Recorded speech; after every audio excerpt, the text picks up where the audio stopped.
Bonsoir, les informations pour ce mercredi 15 mai. L'importation de biens personnels ne seront pas affectées par le nouveau règlement sur les tarifs douaniers, c'est-à-dire SI 40. Il s'agit d'un règlement en vertu de la loi sur la gestion des douanes. Cette annonce a été faite par le secrétaire principal au commerce, Francis Lebon, lors d'une interview accordée aujourd'hui aux journalistes. Le SI 40 a été publié au journal officiel ce lundi. Monsieur Lebon affirme que le SI 40 ne concerne que les biens commerciaux et ne fait qu'officialiser une pratique en vigueur depuis 2013. Ces entreprises seront désormais exonérées du paiement des droits de douane sur les marchandises commerciales importées dont la valeur en douane est inférieure ou égale à 1500 roupies.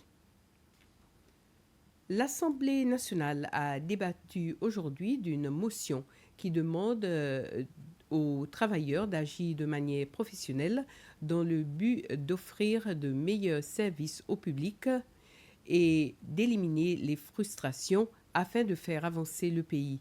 La motion a été déposée par John Waro, le député du district de Beauvallon. Par cette motion, l'Assemblée nationale a également félicité les travailleurs qui font le travail bien et de manière consciencieuse.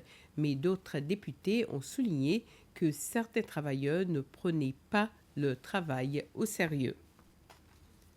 Le ministère de la Santé envisage plusieurs initiatives et stratégies afin de réduire des congestions au centre de santé de Rivière-Anglaise. Ce centre de santé dessert des patients de la région centrale ainsi que les personnes qui travaillent à Victoria.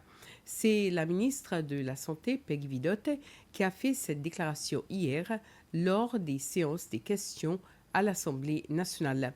Elle a indiqué qu'en moyenne, 350 à 400 personnes visitent le centre de santé de Rivière-Anglaise par jour.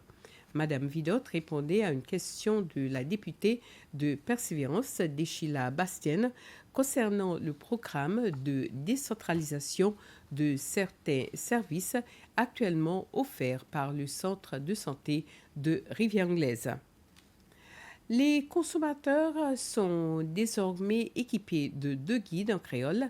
Grâce à l'un de ces guides, les consommateurs pourront obtenir des informations importantes avant de démarrer de nouveaux projets de construction.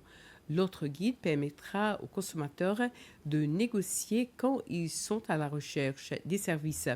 C'était lors d'une petite cérémonie au théâtre de l'Île des Palmes à Montfleury que la Commission des commerces équitables, la FTC, et son partenaire à l'Académie créole ont remis des exemplaires de ces 2 guides à ses autres partenaires. Ces 2 guides aideront les gens à prendre de meilleures décisions lorsqu'ils sont à la recherche des services. Des représentants des différentes cliniques privées des Seychelles ont approfondi leurs connaissances sur les services de soins et de traitement offerts par des cliniques privées, des centres dotés d'équipements spécialisés ainsi par des laboratoires à l'île Maurice.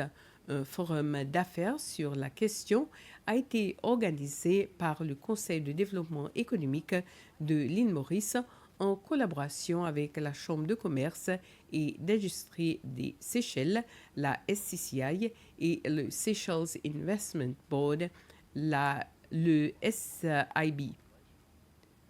Pour commémorer la Journée internationale des familles, le Conseil national pour l'enfance, le NCC, a organisé une session pour les pères de famille venus du département de la famille.